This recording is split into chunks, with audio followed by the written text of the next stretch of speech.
Hey everyone, this is Tracy L. James, your excuse proof expert, and I am back for part 3 of thriving during the holiday season. The last 2 days I have been talking with you about how to manage and protect your time and your talent. Well, today I am coming to share with you how to manage and protect your money this holiday season. Your money is such a hard thing to control this holiday season because it's so easy to just begin to do. You know, people buy you a gift, you feel obligated to return the favor. You are in positions where you're trying to figure out how to manage the end of the year budget and at the same time spread the wealth around, so to speak. So listen, this is really what I want you to think about before you run out and do all the Black Friday shopping. I really want you to think very clearly and have a very clear list. Number one, how much money do you have available in your budget? That means cash. And if you choose to use credit cards, my preference is that you avoid them. But if you choose to use credit cards, how much can you afford to pay off the next month? So identify what that dollar amount is. That's number one. Number two, identify a list of people that you will that you will buy gifts for. And that's it. This is your list and that's it. And if someone, buys you an unexpected gift, be grateful for that and make the decision that you will return that favor at a later date. And I know that's difficult. I know that's difficult to process. But the thing is, you have a budget. And you need to stick to that budget in order to be able to go into the new year without being stressed and without being broke. Let's just be real. You can't accomplish your financial goals every year if when you start the year, you're already in a negative. And many people will go out and shop and end up in the negative. I know I did it for many years. I actually stopped shopping on Black Friday probably maybe around 5 or 6 years ago. I just decided, you know what? If it's not a need, if we can't do without it, it doesn't get purchased. That's it.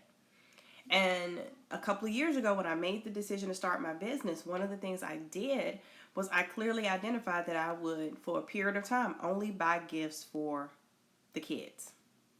Because it's what I could afford. I couldn't afford anything else. And so that's what I set out to do because I didn't want to create any debt that was not business related. And this is the deal. There's a difference between good and bad debt. That's a long conversation we could get really deep in, but just think of it like this. When I create the debt, is it debt that will build equity and make me money, or is it debt that's just going to cost me money? That's the difference. So buying a new home that will build equity is good debt. But when you buy a television on credit, that's bad debt. Okay? So really take a look at this. So first of all, clearly identify your dollar amount.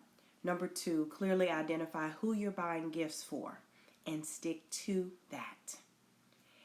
Once you've done that, find ways to get creative if you really want to be able to give to more people than your dollar amount is going to allow you to do by going into a store.